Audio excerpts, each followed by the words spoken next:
Well, good evening, everyone, and welcome to the Korea Society. My name is Tom Byrne. I am the president of the Korea Society. And tonight we are pleased to host Robert Boynton, the director of NYU's Literary Reportage Program, on the release of his new book, The Invitation Only Zone, The True Story of North Korea's Abduction Project. His book tackles the question of why North Korea abducted Japanese and also explores uh, broader identity clash between Japan and Korea. Rob will converse with Stephen Noerper, who heads our policy program department here at the Korea Society. Stephen also taught at NYU and worked with the Media Center at Edward R. Murrow. Please silence your cell phones and complete your survey if you don't mind. And lastly, we welcome all our members. I see a number of members whose faces have become familiar with me over the recent months. And for those of you who are not members, we would appreciate your considering membership. So, Rob and Stephen, could you please take over? We're delighted to have you on a very special day. Rob shared the release of the book today, and Yep. we're absolutely delighted. We're grateful to you. We're grateful to your publishers. And thank you for coming to the Korea Society. Thanks to all of you. We are very happy to see a full house as we start our spring season here on policy at the Korea Society, and we hope to see you back. We'd also like to welcome all of those who are joining us online, who are streaming, as well as those via YouTube and podcast. Rob, it's an exciting day. Thank Congratulations. you very much. It's an important work in an area that has, relative to Japan or Korea, received relatively scant attention here in the United States. Right. And you mentioned how this grabbed you by the collar in terms of the press reports, and you provide a very moving human account. But you also do that, I think, in an interesting arc. And the broader arc is one of Korea and Japan and identity clash Mhm. and ideas that really stemmed out of the Meiji Restoration. And I wonder if we could begin with a little bit of a discussion of that, in that we left off last year with this wonderful book, The Japan South Korea Identity Clash by Scott Snyder and Brad Glosserman, and Rob was along for that event, Mhm. as well as some of you in the audience I know. But could we speak to Mm. that issue and how you see this in terms of positioning a very compelling human interest story in something that's much Mhm. broader? Well, as so often happens with these kind of sensational events, whether it's 9/11 or Japan's 9/11, the abductions, the specifics of the event sort of become larger than and occlude the context or the background. And I was fascinated both by this sort of this frankly tabloid story, but I kept on trying to understand the context in which it appeared, this very long and very rich history of relations between the Korean Peninsula and the Japanese archipelago. And the more I pushed, the more reporting I did, I came up with more and more of these connections, more and more evidence of a very deeply felt and long held relationship, sometimes angry, sometimes not, sometimes collaborative, sometimes oppressive, but a relationship nonetheless. And it was a relationship that I found in my reporting, whether it was in Seoul or in Tokyo or Niigata or Osaka or elsewhere. It was a relationship that no one really wanted to talk about.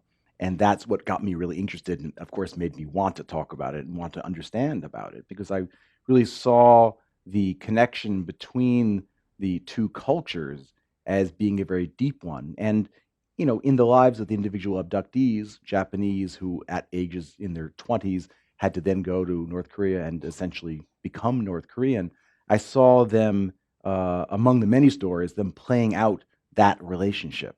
And it was struck me as a fascinating way to look at it, and one that I didn't see in the voluminous reporting in Japan. Mm.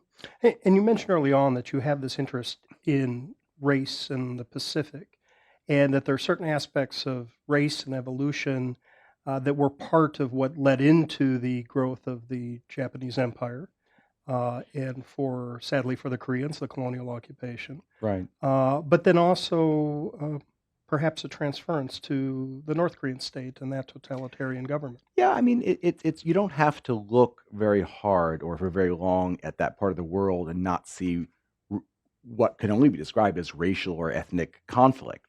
And I was very curious how these very Western ideas, I mean, race is, for good or for ill, mostly for ill, a Western creation, this sort of pseudoscience of race. And I became very interested in sort of the history of ideas. How did these ideas insert themselves into the discourse in Asia in the late 19th century, and then from there, spread to the rest of the region. And the Meiji Restoration struck me as just such an incredible period where you had this country reevaluating itself, Japan, and rethinking itself and embracing everything that was Western, everything that was new, everything that was modern. And it led to many wonderful developments, but among the developments was also this highly thought through, intellectualized rhetoric of race that was then used both ingenuously and disingenuously throughout the Japanese Empire to rationalize all sorts of arrangements. But at the core of it was a genuine anthropological, social scientific project that I was very interested in, and the work of the anthropologist Torii Ryozo became very important for me because I really saw through his life, you could tell the whole story of how this Darwinian Western discourse of race entered into Japanese thought, and how it was used. And these were great humanists. The people like Tsuboi, Shogoro, and Torii, who wanted to redescribe and understand Japanese civilization, Asian civilization, with using these new scientific Western terms.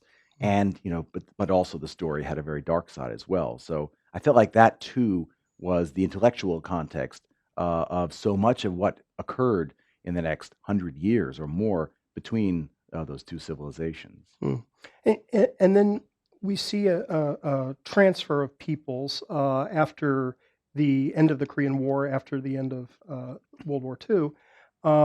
What's interesting in this book is you talk not only about the disappearances, the kidnappings, the abductions in the 1970s, but you take us a little bit forward and you talk about something that I think very few of us, even those of us in Asian studies, are aware of, which is a very large migration of the Japanese Korean population back to Korea, and in particular, 93,000 in the late 50s and early 60s. Were welcomed back by North Korea, and it's very much almost a puzzling type of it's this transition. incredible episode. I mean, for the one thing, there is this sort of myth, there's this sort of post-war myth that these are two cultures separated from each other, having nothing to do with each other, and not wanting to do with each other. And when you look more closely at the picture, you realize that for decades, centuries even, there's been a tremendous movement back and forth between all these different countries. And one of them was, as you say, this bizarre episode which started in about 1959, where 93,000 ethnic Koreans living in Japan, known as Zainichi, were invited back, or invited not back, they weren't from North Korea, invited to North Korea. Kim Il-sung offered to bring them there, and it was a great nationalist movement to go back there. And these 93,000 people between 1959 and the tails off in the 1980s. Some of them did quite well. One of them is Kim Jong-un's mother, but some of them did very badly and ended up in the gulags and were never heard from again.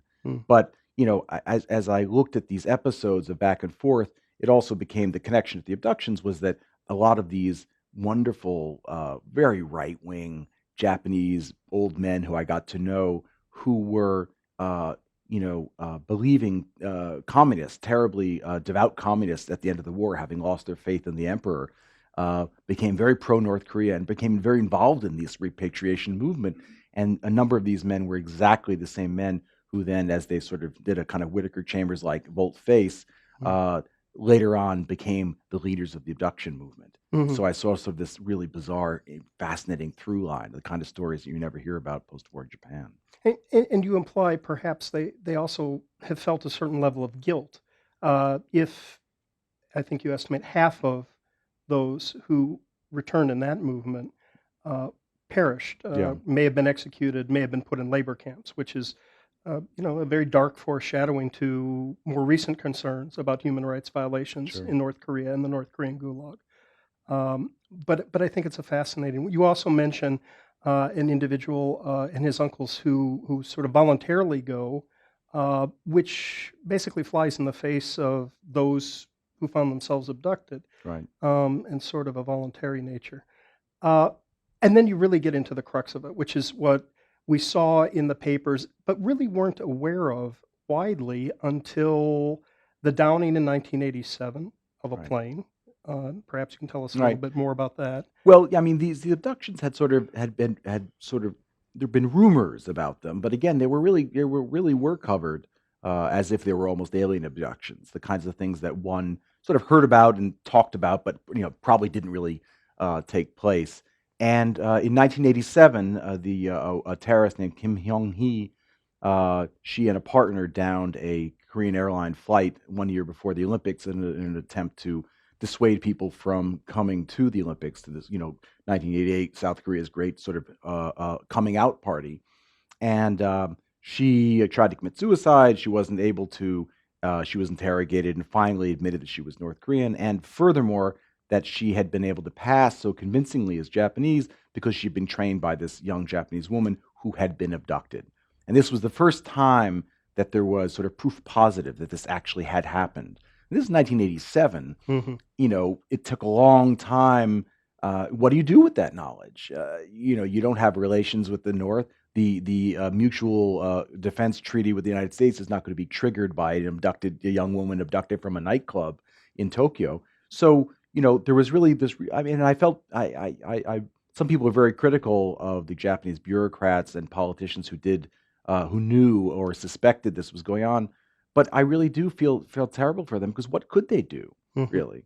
But that was the sort of the beginning of the unspooling of this whole thing, Hmm. as her confession led to other more sort of verified stories about the abductions. Hmm. Uh, And that terrorist episode was, by all accounts, Kim Jong Il trying to, uh, create a situation before the 1988 Seoul Olympics, right, which marked South Korea's coming out for many people, or at least a heightened awareness of South Korea as an international actor and host for the Olympic Games. And then, interestingly, that incident was also the subject of a film by Shin Sun-ok.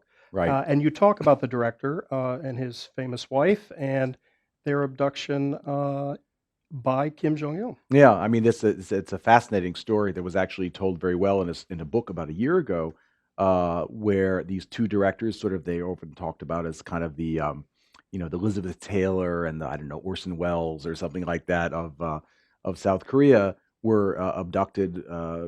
She first, and then he followed her, and then were able to.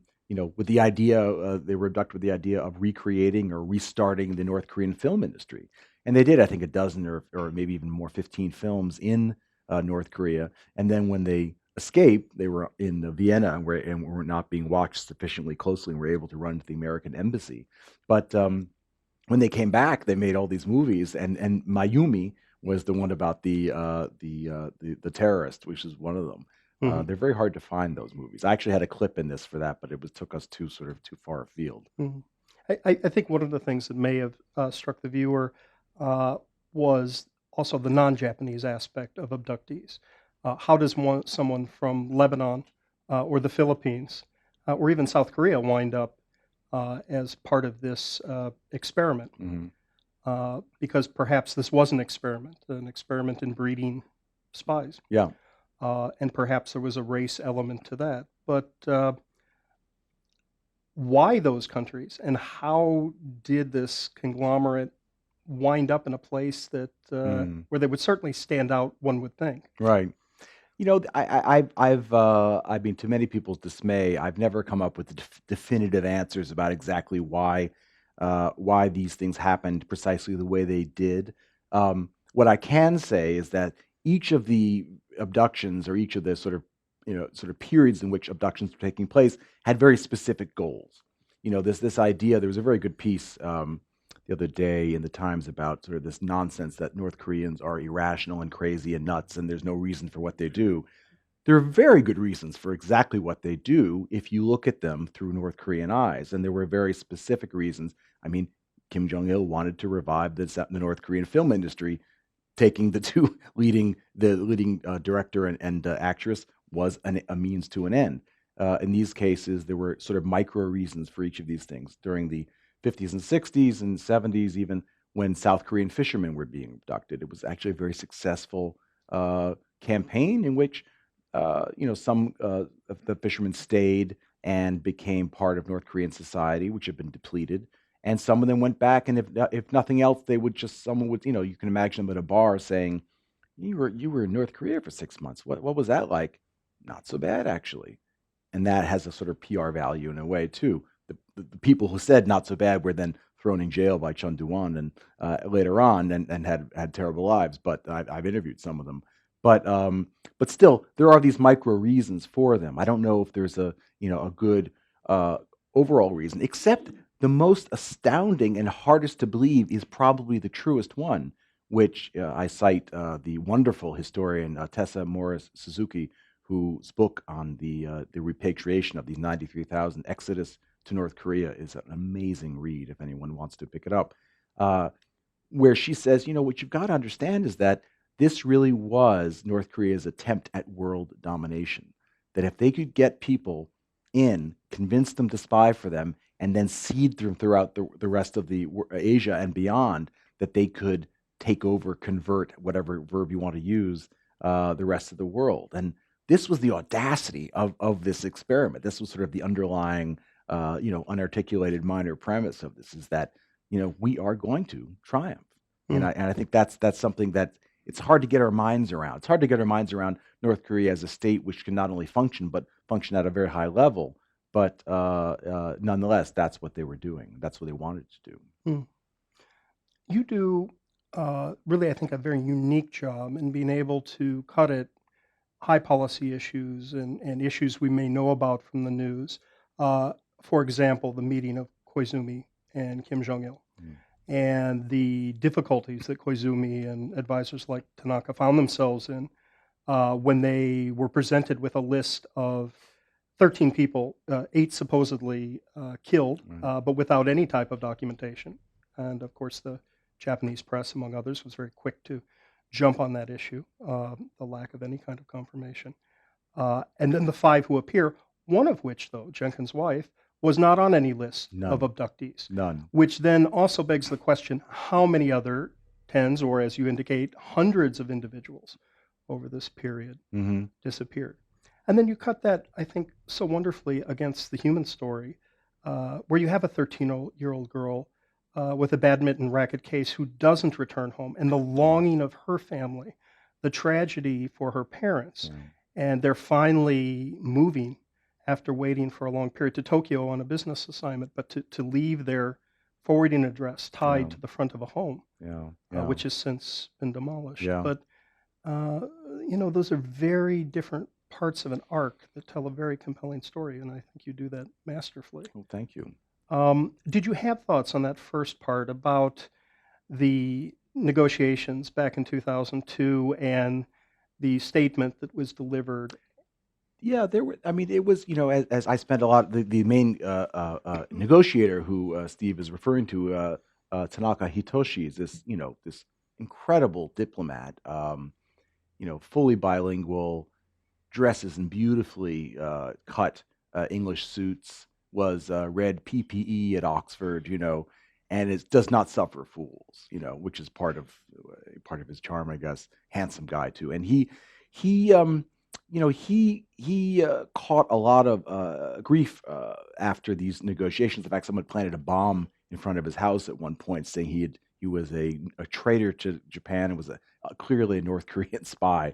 And he was, some of the most masterful kind of diplomatic negotiations, secret meetings in Dailan in, hotel rooms with people they didn't know who they were and all this sort of stuff. And in the end, what was really going on, though, was that Japan wanted to create and establish normalized relations with the DPRK. And the abduction issue was a necessary but not sufficient condition for its happening. So the Japanese made it clear to the North Koreans, we have to resolve this in some way to get over it, so we can do what we want to do, which is have trade and have a normal relationship. And in the process of the negotiations, and more specifically in the process of the reaction to the negotiations by the Japanese public, by these activists who I came to know, um, all that was flipped around. And it was assumed the abductions was the main point about negotiation. The rest of it was about money and was not important. And of course, this was not the case. And it was this really amazing moment where, you think about sort of the role of civil society or the role of community groups in Japan in terms of, against the Ministry of Foreign Affairs or something like that. But this was a period where essentially a bunch of unelected, some mostly uneducated uh, activists were running Japanese foreign policy. The Ministry of Foreign Affairs could say something in the morning, the abductee group could say no, and it would be struck down that afternoon. It was astounding. And Tanaka is still his head is still spinning from that. I mean, this is not the way things are done in Japan or in the Ministry of Foreign Affairs. And you suggest that this really gives rise to right-wing elements in Japanese Sure. politics, perhaps some might argue in South Korean politics, over time that has led to recent nationalisms and Yeah, I a think degree of tension. it's hard to tell which is the motivator, but Koizumi, part of Koizumi's appeal was this sort of making Japan strong again, and he was certainly very conservative and pro-military, as is Abe. And this issue dovetailed, and the Japanese politicians, frankly, used it incredibly cynically. Everyone and his mother was adding the abductions to the campaign, wearing the little pins, that kind of thing. It was much the way that some politicians here used 9/11, frankly. Mhm. And it was something that was this sort of this perfect storm of uh, you know politicians saying we have to make Japan strong again because we can't defend against China, North Korea, whatever, and then having genuine, verifiable case in which we had not been able to defend against them. Mhm. And moreover, a case that the entire liberal establishment and the mainstream media in Japan is, mostly, liberal Asahi, those kinds of papers, the government, the mainstream media had all said this is nonsense. The only people who believe in these abductions are anti-Korean, right-wing people.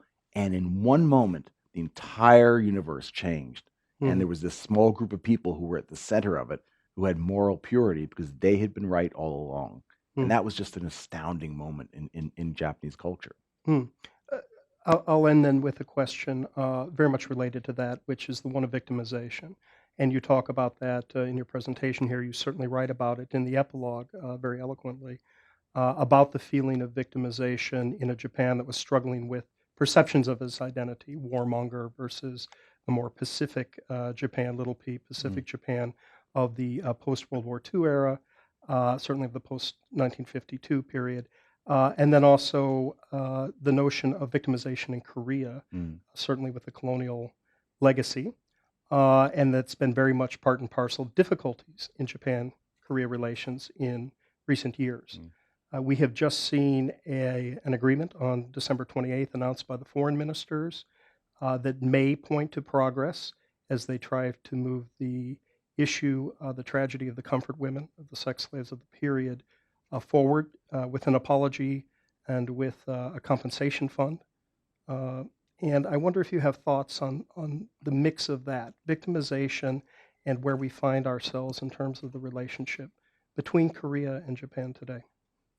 It seems like that the coin of the realm in international politics these days is victimization in many ways, and I think that the Japanese, uh, are making as much use of it as anyone else, and as are the Koreans. And I think that some of the stakes have become who was victimized more and earliest, by whom, and the messy reality that we're all in some ways victims and also victimizers, that we're all colonialists and colonized in some sense, it doesn't really have a place in this kind of discussion. And you mentioned the comfort women discussion. That maybe there is this opportunity for some of these countries to, ourselves included, to think about the messy reality of victimization and victimizing, and that there is this really, that no one is completely clean, and Mm, no one side is completely clean. And I feel like, the more that those kind of muddy pictures can can come into the fore, the better off the relations will be. It's the case where, when you have these kind of black and white descriptions of the jackboot of Japanese militarism and the helplessness of Korea, or the other way around, that really is so unhelpful, and just to any historian or even historian of ideas, is just simply not true. And so I do think about this, the recent agreement about the comfort women, as being a very hopeful sign that, not all at once, but maybe one by one, some of these topics, which have been invested with such huge symbolic value by both Japanese and the Koreans, for different reasons, although always political, that maybe they can be adjudicated and described, and people can, move forward, acknowledging and holding sacred the terrible things that have happened in the past, but also realizing that one has to go forward as well. Rob Boynton, thank you. Rob and I wanted to conclude the formal session of our discussion before we turn to Q&A by noting the passing of Ambassador Stephen Bosworth, who served as ambassador to Korea, as well as earlier in the Philippines and Tunisia. And Steve Bosworth was this administration's first special representative on North Korea. He was a very powerful force in Korean studies and Asian studies, and did a tremendous amount as a public servant and also as an academic leader, as a 12-year dean at the Fletcher School of Law and Diplomacy. The back jacket of Rob's book leads off with a quote from Stephen Bosworth, and we wanted to offer that quote in acknowledgement to Rob, and also in tribute to Ambassador Bosworth. And that is that the invitation-only zone, this is the quote, is a compelling examination of one of the most shocking chapters in North Korea's contemporary history. Impressively researched and documented, it is a book that must be read by anyone seeking insight into the behavior of the Pyongyang regime and why it is regarded with such fear and loathing by its neighbors, especially Japan. So we thank Ambassador Bosworth, and Rob, we thank you. And we highly recommend this. We've books out front that we will be signing at the conclusion. And we would like to thank a few people. I think first and foremost, we thank your wife and son for joining us tonight. Very much so. I'm sure this has been a great accomplishment for them today on the release of this important new work. Your publisher, Eileen Smith, and your agent, Chris Calhoun. And we're very appreciative to really everybody you thank in the back. And I must say, it is a wonderful canvas of people in the Korean studies community, and some of them have been very closely associated with the Korea Society over the years, and so that was impressive. It's a book that reads so wonderfully well in sections as a whole, and I think you will find the epilogue quite moving. And the quotes on the back come from a very diverse readership, which is just another testimonial to the range of this book and its import. For those of you interested in Japan-Korea relations, we have a special session this spring in March with Ambassador Tom Hubbard and Dr. Sheila Smith from the Council on Foreign Relations. We also have, in between now and then, sessions dealing with economic forecasting and the Korean Peninsula, as well as political forecasting, and a session on North Korean human rights. So we would invite you to please pick up our calendar out front and go to koreasociety.org for membership and more.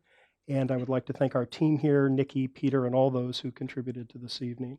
And let us thank Rob Boynton on the release of his book. And thank you all for attending. Thank you. Thanks so much, Steve. Thanks.